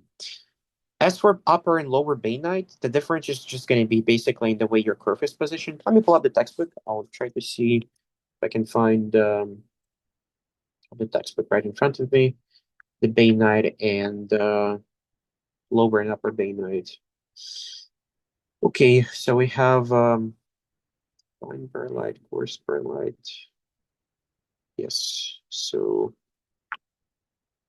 detector temperature, isothermal, austenite, cementite. If you refer to any particular figure, let me know, because I cannot find the bainite. But yeah, if you were to actually look for, specifically TTT for bainite, you would basically get different curves. Um, yeah, let me know what exactly you're looking for here.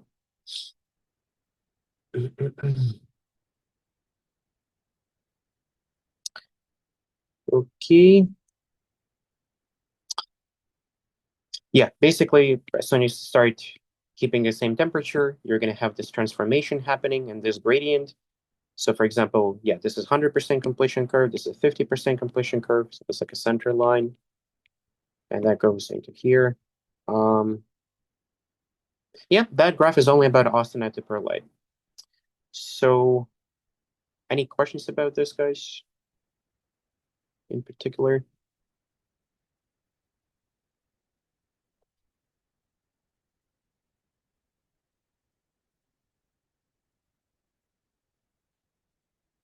I Hmm. guess one quick question. Yeah. So if it stays constant at 600 degrees per se, Yep.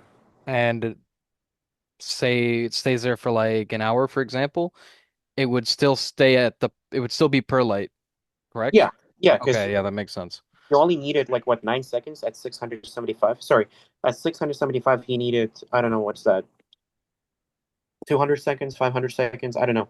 To yeah, then just you're gonna just be baking your metal for no reason. And then if you, for example, put that same metal in at 700 degrees for 10 seconds, it would still be austenite. But Yeah. if you were to hold it, okay, that makes sense. And that's literally how simple it is. It just literally dictates to you how long you need to keep your metal in order to have the phase transformation. Okay. Um yeah, basically. Oh, sorry. Question about fine and coarse pearlite. I was wrong. I apologize. I just referred to figure 10.13. It actually does tell you that when you're gonna form fine and coarse pearlite. I apologize. I was wrong. Basically, what it tells you is that the coarse pearlite is going to be formed at this region, so at higher temperature transformation, and fine pearlite is formed at a lower temperature composition.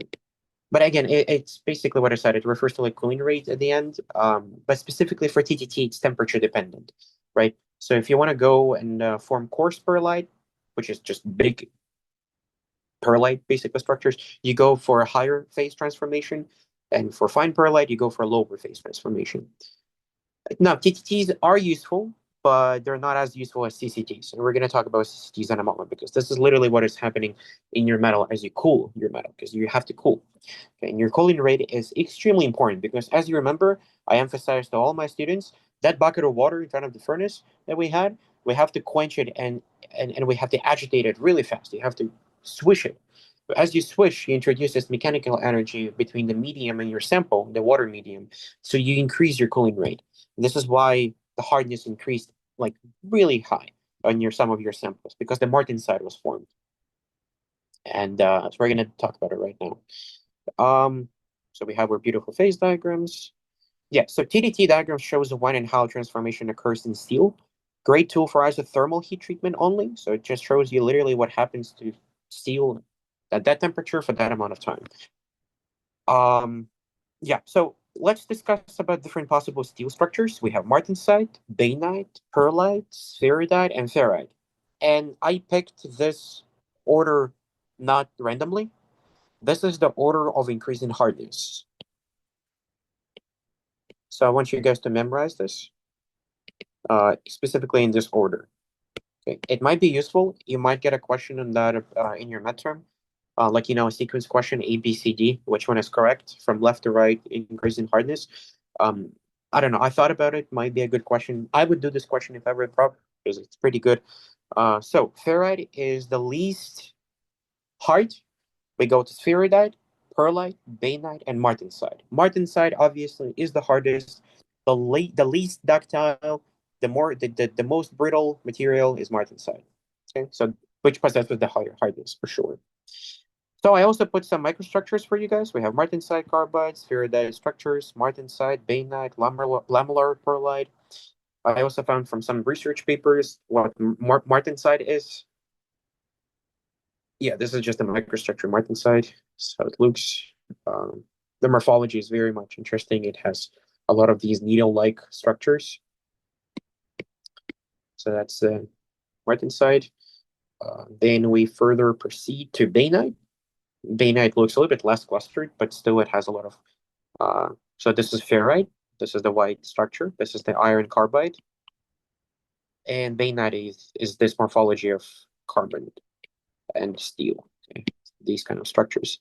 That's bainite. This is perlite. Perlite has this lamellar-like structure. Okay, it has some ferrite, and then that ferrite is basically so it's a eutectic like formation, not eutectic composition. But when we refer to eutectic for morphology, we kind of refer to this intertwined morphology between two substances. Okay, two substances. It doesn't mean it's eutectic composition, but just eutectic morphology. So it's a lamellar-like morphology. Then we go to spheroidite, and spheroidite refers to something being spherical, sort of. So you have these like spherical structures, sort of spherical. So they kind of form. This is iron carbide. The white substance is iron carbide. This is spheroidite. Spheroidite has its own composition. I don't remember the top of my head. Everything has its own chemical composition. Spheroidite, ferrite, martensite, they all have their own amount of iron carbon in iron. But for ferrite, I know it is iron 3C. So this is what this is spheroidite, and this is our ferrite. So this is done on a negative of negative what do you call it? Oh, under microscope. It's basically the opposite of like the fully colored one. It just basically shows whatever is white is going to be black. It's like film, colored and black film. The same way you can filter it like this. So this is ferrite. Martensite is what's going to be here. Okay, and for your experiment number 5, you observed different microstructures, and you should have seen ferrite and pearlite, lamellar-like structures under microscope, okay, during your experiments. Okay, let's further proceed to discuss what is CCT. Okay. All right, continuous cooling transformation diagrams. Okay, this is where the fun begins. Okay, this is what actually was applicable to you during your heat treatment processes in your experiment number 5. So, basically, what this cooling curve, what this cooling continuous cooling transformation curve tells us is at what cooling rate, what morphology you're going to get, and when and how your transformation is going to occur. So it's very useful. CCTs are more applicable than TDTs when it comes to the industry and actual stuff. So, for example, here, let's try to understand what's happening in this curve. So here we have slow cooling rate, so annealing. This is when you fully relieve all your dislocations. Okay, this is called annealing. And we have a moderately rapid cooling curve. It's normalizing. So you have a high cooling rate. So here delta T is very, very, very small. Delta T here is very huge, right? So it's basically a couple of degrees per second, let's say. So I don't know, it's 2 degrees per second, or 4 degrees per second. This is going to be, I don't know, 0.01 degrees per second. Okay, so we have TTT graph on the CCT graph. Okay, so we have this sort of like curve that shows us as it intersects the cooling curve, how the transformation is going to occur. So, for example, when we go for slow cooling, okay, this is the slow cooling. When we intersect the TTT curve at this point A, or curve A, we're going to begin the transformation process. Okay, so as we start lowering the temperature, we cool the metal down. This curve shows us that after some time, as you cool your metal based on your cooling rate, so this is where you start, this is where you end. So this delta T of time is gonna how long it's gonna take for your metal to change the microstructure from FCC to the BCC, and particular in this case is gonna form coarse pearlite. Okay, so we're going from austenite to coarse pearlite. Okay, okay, but as you start increasing your cooling rate, you start shifting your graph down. So we can form actually this cooling rate, we can have this cooling rate, and in this example, in this figure, we have this cooling rate.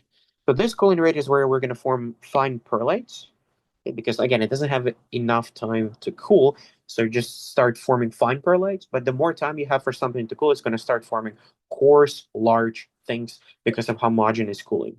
Okay, so in this case, we have again, the cooling curve hits the TTT curve, and basically this tells us that at this amount of time, it's going to start the transformation process, and after that, it's going to hit the green curve, the curve B, and after that time, we're going to fully convert from austenite to fine pearlite.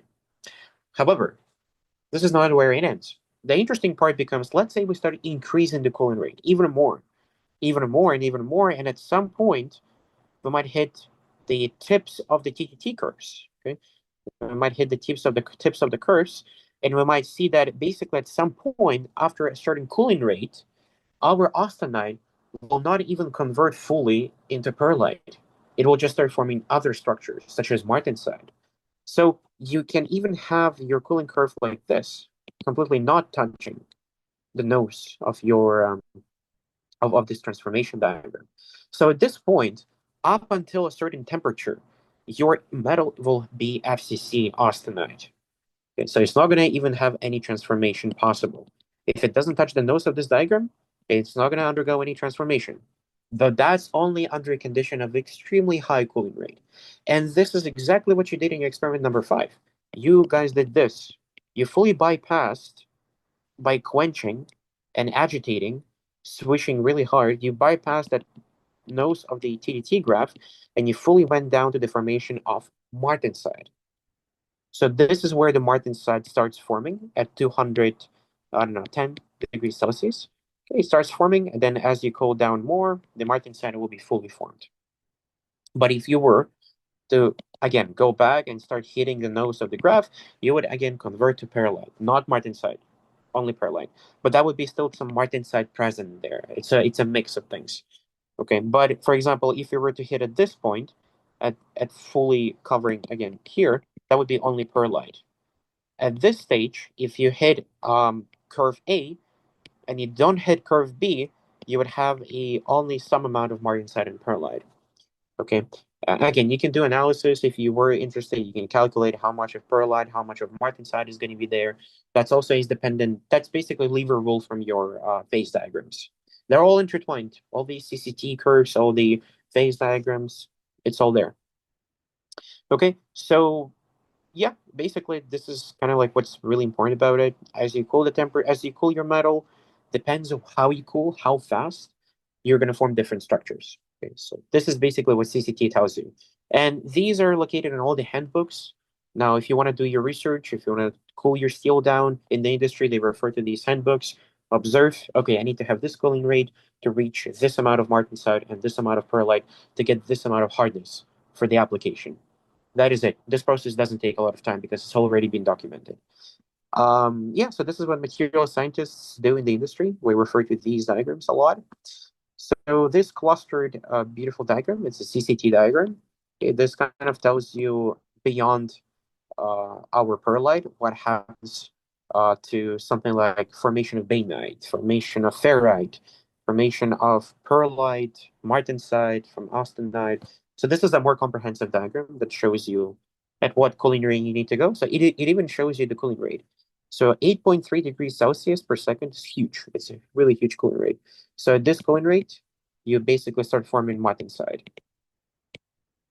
Okay, beyond that, if you were to keep a lower cooling rate, you would form martensite and bainite. Then higher would be martensite, ferrite, and bainite. Then ferrite and perlite. And then further, you would go for only perlite or martensite and ferrite, and so on. So these are very slow cooling curves. So 0.006 degrees per second. Yeah, it's a pretty slow cooling rate. So yeah, I let me know if you have any questions because I hope this makes some sense to you. Um, yeah, this is basically literally all about the cooling rate. Now, do you have any questions? Feel free to ask about CCT.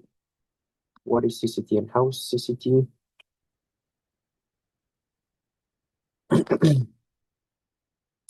Okay, I would appreciate some feedback if you understood it, yes or no. Again, it's much better to host it in person, but oh well. Yeah, this is just a good diagram describing you. All good, beautiful. Okay, I'm glad some people understand. Austenite.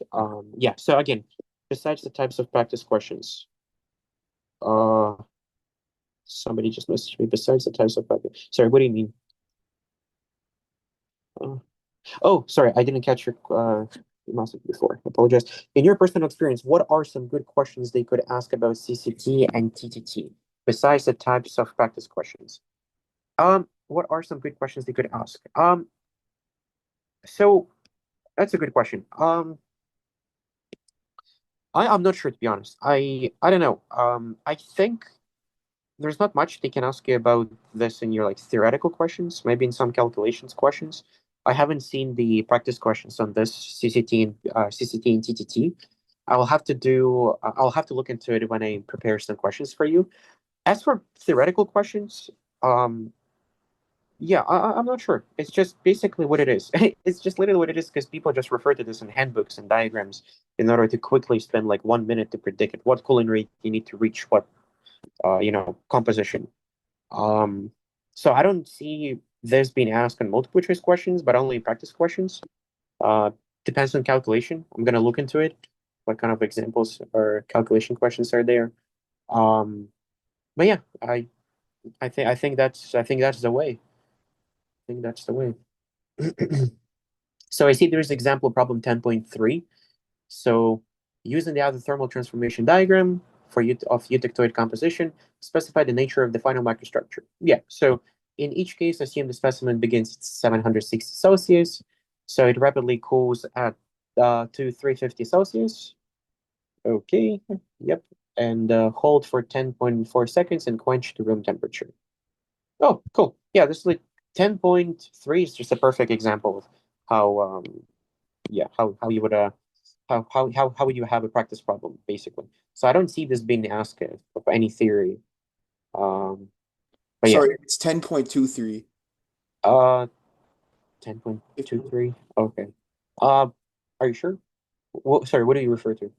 Oh, sorry. Are you referring to the question I asked in the sheet? Oh, One of no, them is. not yet. I refer to 10.3 practice Oh, problem, my bad, my bad. but I'm gonna talk about that problem for sure. Yeah.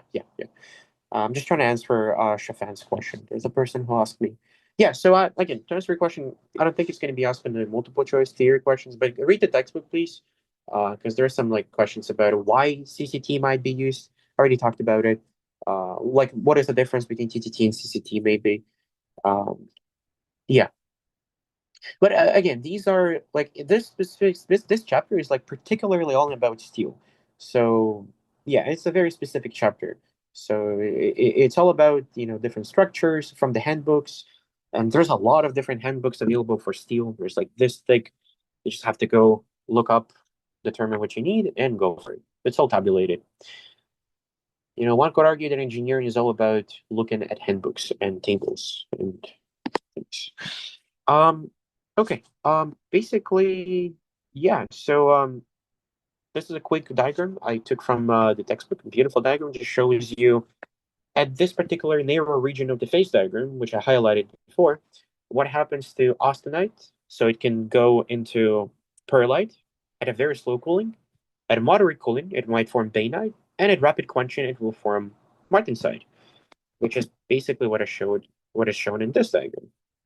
Okay, so bainite is formed at like moderate cooling, martensite at a very large cooling, and perlite might be formed at rapid quenching. Oh, sorry, slow cooling. And obviously, as you start reheating your martensite, you have a temperate martensite. And this is what you did for your experiment number 5. Okay.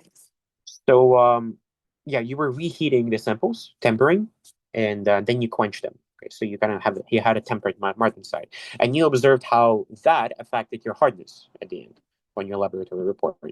Okay, and I do recommend to memorize this table. Definitely, yeah, this is just that's a beautiful summary. Okay, definitely memorize this for spheroidite, perlite, bainite, martensite, and tempered and coarse or fine perlite.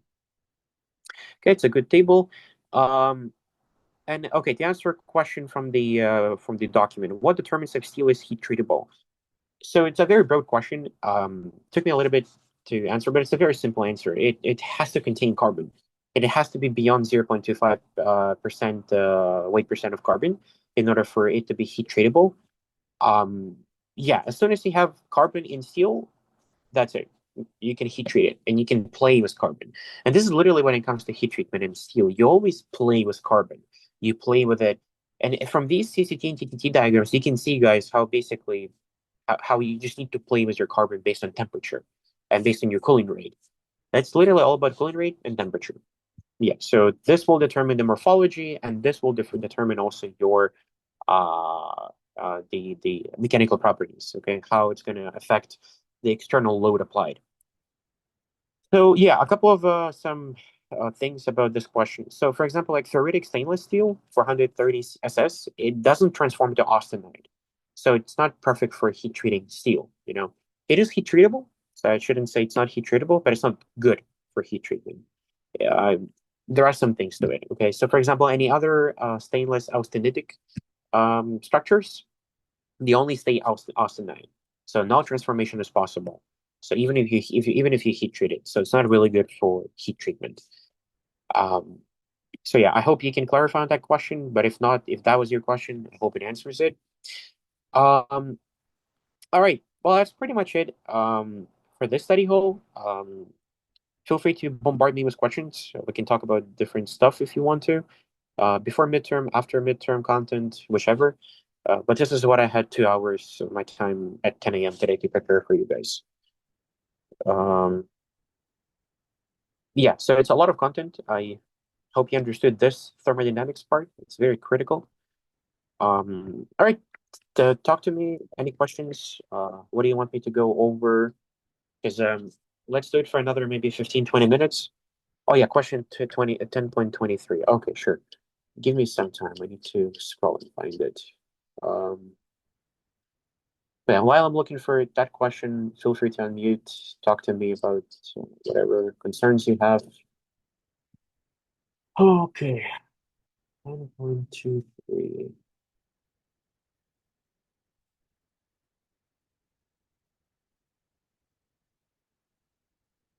And it's the 10th edition, right, Jonathan? Or you're referring to other editions? Yes, okay. Let's see, where is this problem?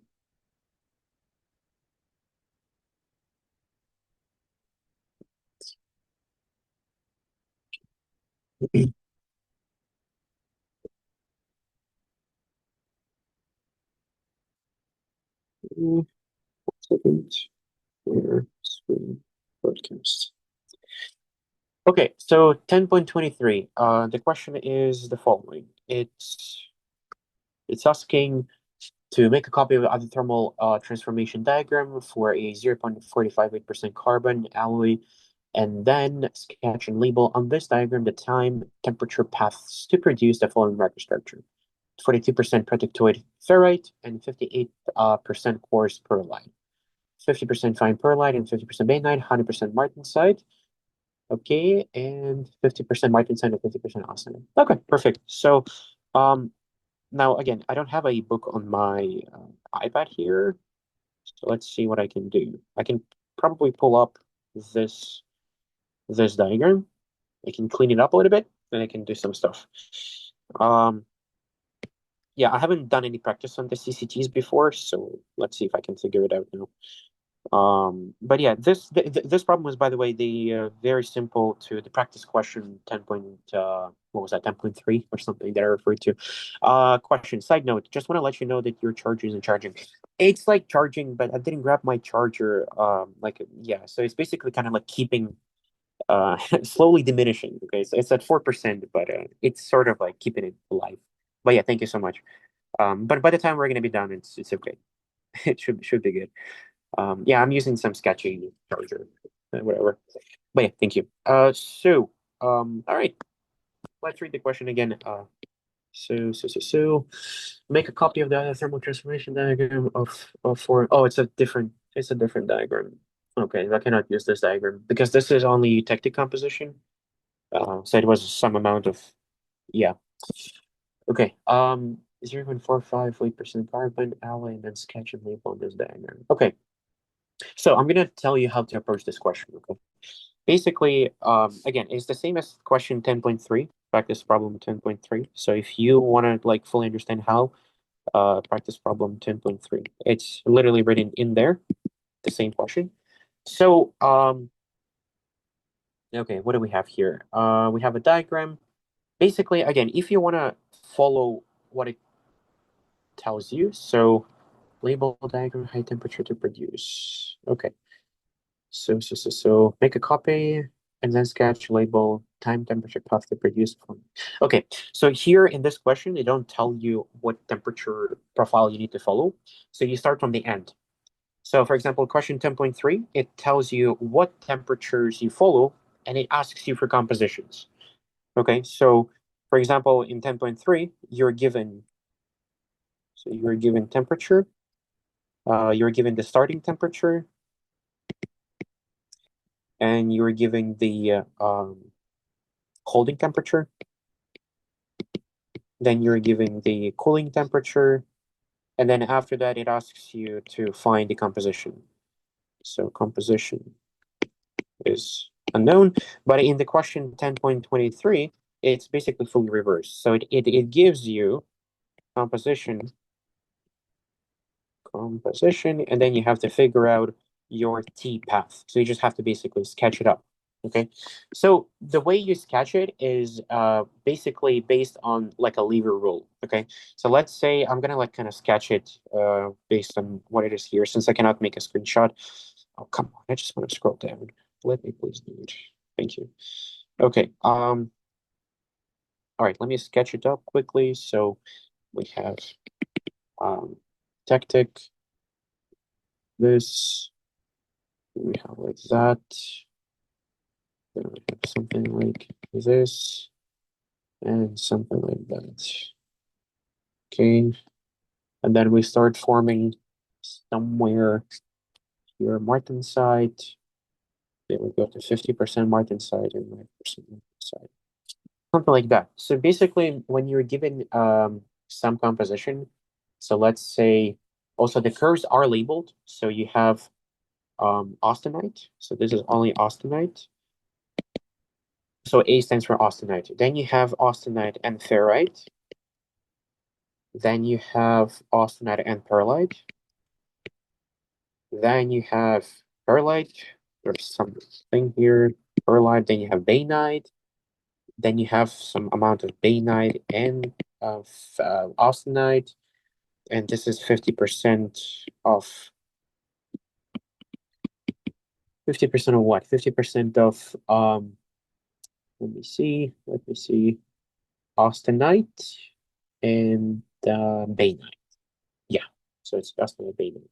Yeah, so that's 50% of bainite in austenite. and this is 100% bainite, and this is this is only 100% austenite. Okay. So yeah, basically when you start going into these regions, right, when you start producing this isothermal lines, I would put it this way, then you can divide them by using like a lever rule, or just basically divide them up. And again, you have to sketch it. So if the final exam asks you to sketch it, but again, I don't see this being asked on the final exam, like this type of question, because it asks you to actually input something. Yeah, so again, it's going to be only multiple choice questions. So I don't know how prof is going to ask you about that, or if he's going to give you A, B, C, D of all these curves, which is too much work. So I don't think it's going to be on your final exam. But for the sake of practice, I can just quickly show you. So for example, if it asks us for 50% fine perlite part B and 50% bainite, so we have fine perlite, which is this curve. Sorry, let me refer to this again. Austenite plus perlite. Yeah, so we have basically perlite. Then you want to look for 50% of that, which is going to be somewhere around here. Okay, so you can basically go and bring down your line over here. So if you were to form the temperature profile, you would need to go basically from your austenite. You would need to go like this. And then probably you would need to go like this, then something like this, and then something like this, I would say. This is kind of your cooling profile. Um, yeah, this is your temperature. So this would be your cooling rate. This would be kind of what you need to hit. Um, yeah, so again, it's a reverse process of 10.3. So for example, if we were to go for 100% Martensite, oh, sorry, it will not be a straight line. It has to follow this curvature, right? So it would then go down. So it has to go like the cone rate. So for example, if you were to form 100% Martensite, you would need to just basically go from your austenite and basically cool it down like only like this sort of. So you just need to bypass fully your austenite. So you would need to form like some temperature profile here. Let me scroll back to the question 10.3 just to get an idea of how they do it. Yes. So they don't follow the curved line. They basically go with the perpendicular lines. So for example, yeah, in this case, what you would need to do, you would need to, yeah, perfect. So let's say the composition is going to be somewhere here after the cooling curve. So you need to like show the cooling curve of 50% perlite and 50% ferrite. Then it would drop down here, and this is your time axis. Okay, so here, after some time, it's going to take this amount of time. So your heating profile would be, you basically go somewhere from a certain temperature, so from above the austenite. Then you basically go down like this. It has to be like a straight line, sort of. Doesn't have to be perfect. And then you go like this, and then you go like this. That would be your cooling profile. Okay. Now, if you want to go for 100% Martensite, you would need to do this. You would go from here.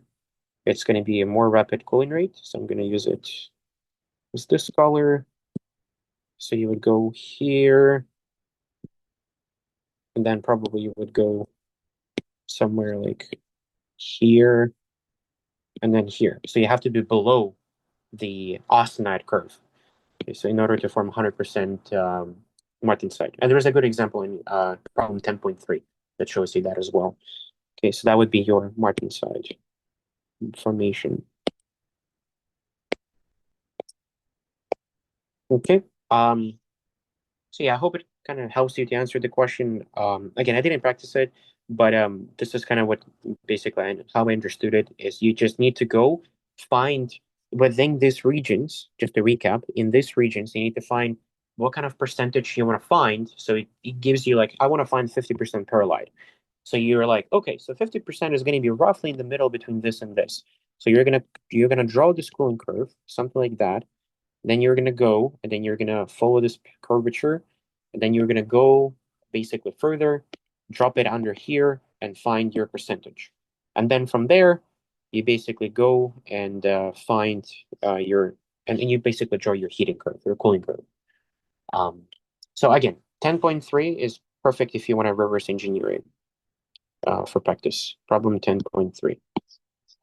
Just reverse engineer it and you're going to be good enough. But again, I don't think it's going to be asked on the final exam. So it's not really compatible with the format of what you're going to get. All right.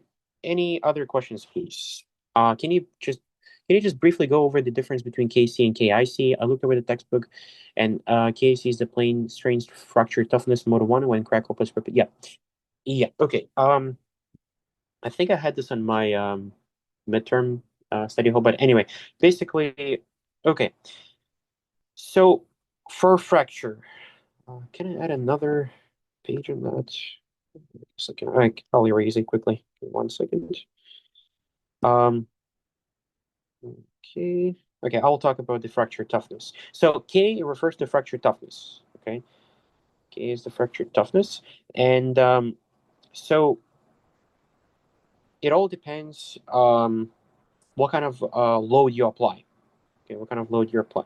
So when you're doing fatigue testing, because fracture toughness is all about fatigue, the presence of notch, okay, in your fatigue testing. When you apply your fatigue testing, you have to follow 3 stages of fatigue propagation, crack propagation process. And basically, as soon as you nucleate your crack, which usually nucleates at the surface of your material. So let's say you have your sample, and you start pulling and pushing, pulling. Right, that's your fatigue, and you do this at multiple cycles. Right, basically, when you do this in multiple cycles, you will form this kind of curve. Right, and yeah, so it has some limit to its life, right? That's what fatigue is for. But as soon as you start nucleating a crack, so that crack will propagate further as you apply the load, and it will eventually fracture it. So basically, in order to predict the fracture toughness of the material, we use the term called K. KC is the fracture toughness. It has an equation to it, which is dependent basically on either you have some crack of some length of A within the material, or it's something on the surface that could be formed like this, right? It has some length of A. So there's an equation to that. And what's the question again? Go over the difference between KC. Okay, so KIC is a critical toughness that basically depends on the mode. There are 3 different modes. So first mode, if I remember on top of my head, there are 3 modes. First mode is when you have tensile compressive, then you have like shear when you start like forming like these planes. Let me pull it up in textbook. I don't want to speculate. I remember the 3 terms, but I don't remember what exactly they are. And I think it was chapter 8.7, cyclic stresses. That is right. Has to be here. Oops, sorry. iPad. Share screen. Anyway, if somebody could remind me what kind of section it is from chapter 8, I would appreciate it. Find it myself. Very close. Aha, here we go. I found it. It's a fracture toughness on page 218, 219. So, okay. Okay, so 3 different modes. Okay, there's type 1, type 2, and type 3. So type 1 is when you have a constant application of tensile compressive load, which basically kind of starts putting these planes apart. Okay. And it depends how you position your sample. Okay, so your fracture toughness, crack propagation, fracture toughness will depend on what kind of load you apply at what position of the sample. So let's say you put your sample like this, that's going to be mode number 2, when your plane starts slipping like that.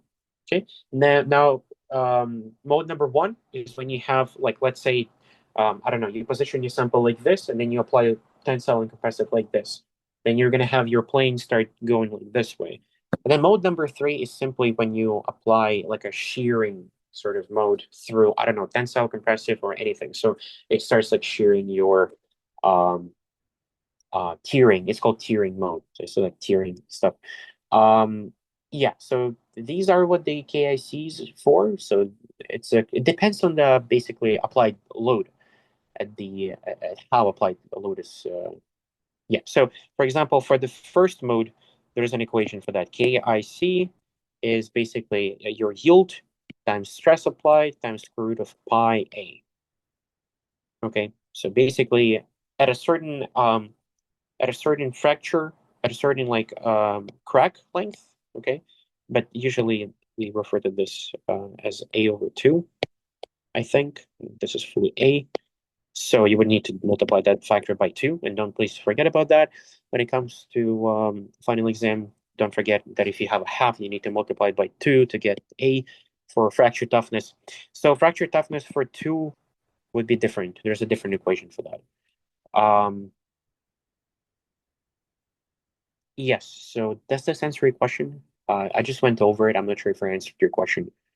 Um, it does. Thank you. Okay, yeah. Again, 3 different modes. You only covered mode number 1, so don't worry about the other modes. There are other equations to that. If you're taking component design course, then you would be familiar with these. But that's a different course, yeah.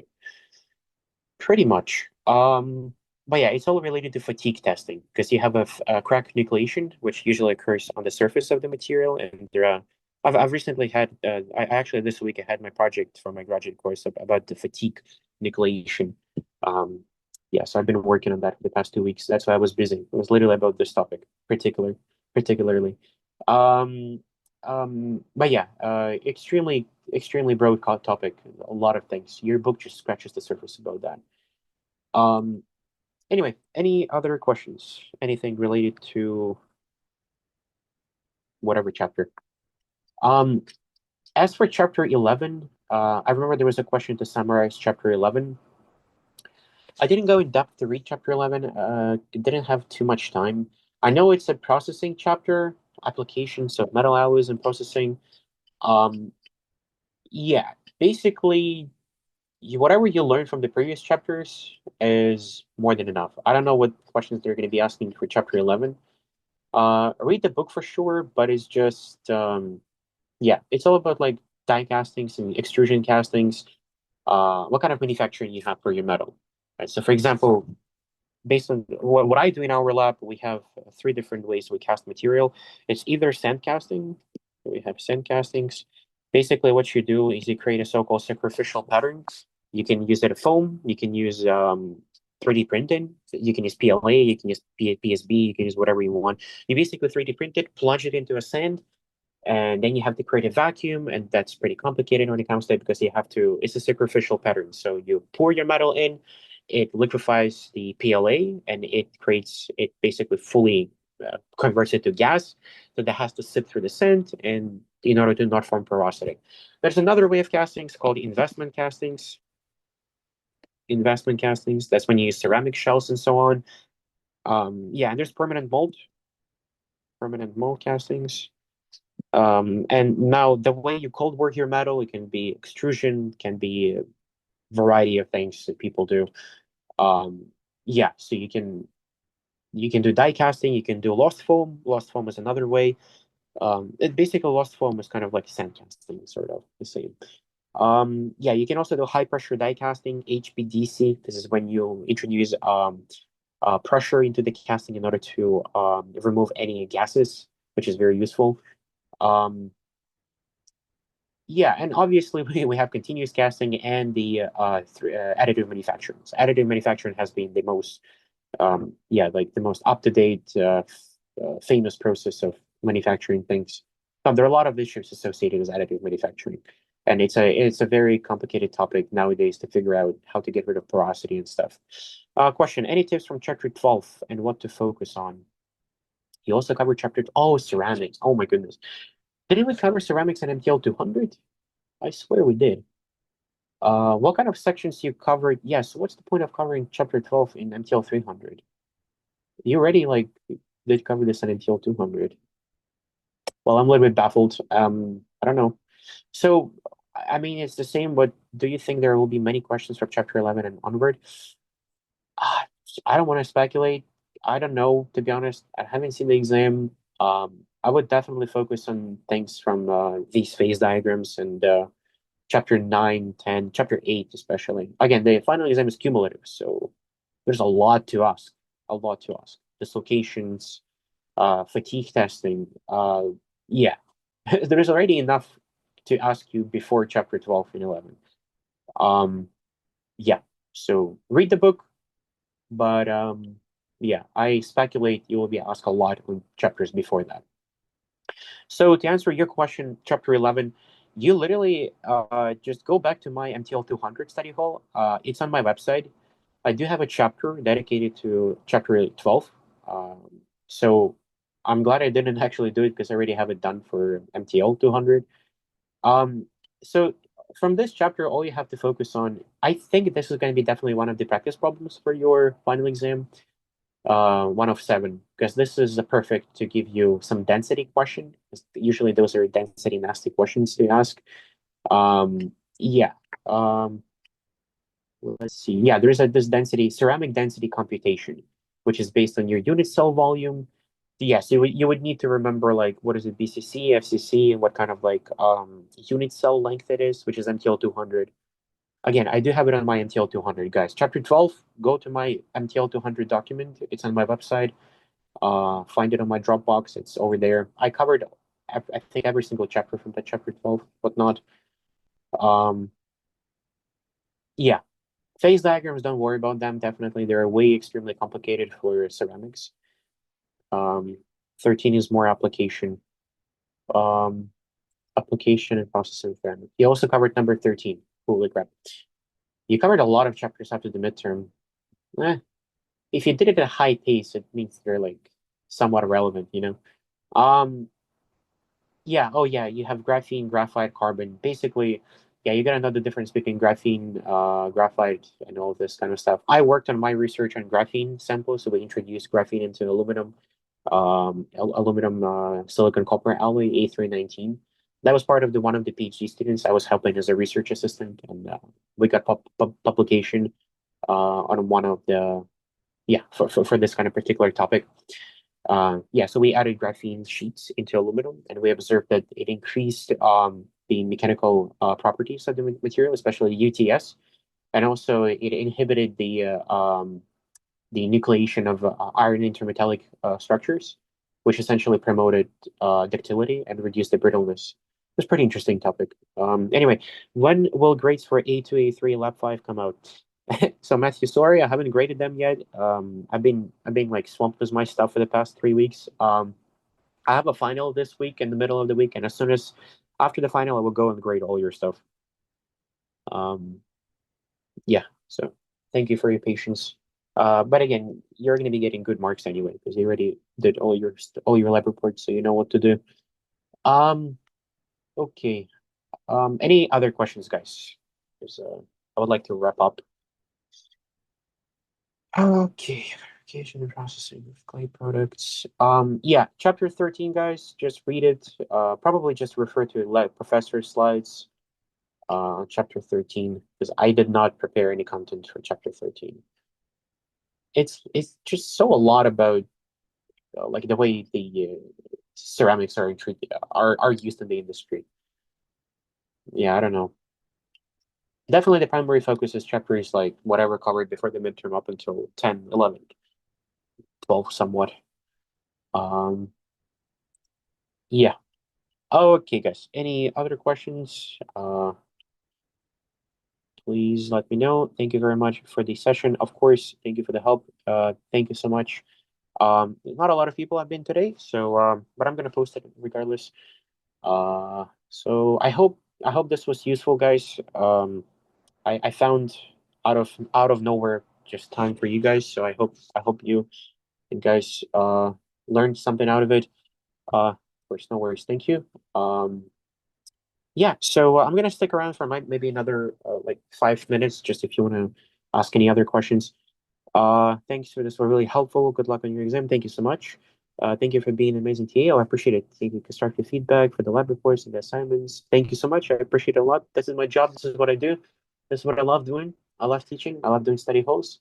But yeah, it's like an outlier study hall, only 2 hours, so not within my character of 5 hour study halls. But oh well, oh well. You gotta do your stuff.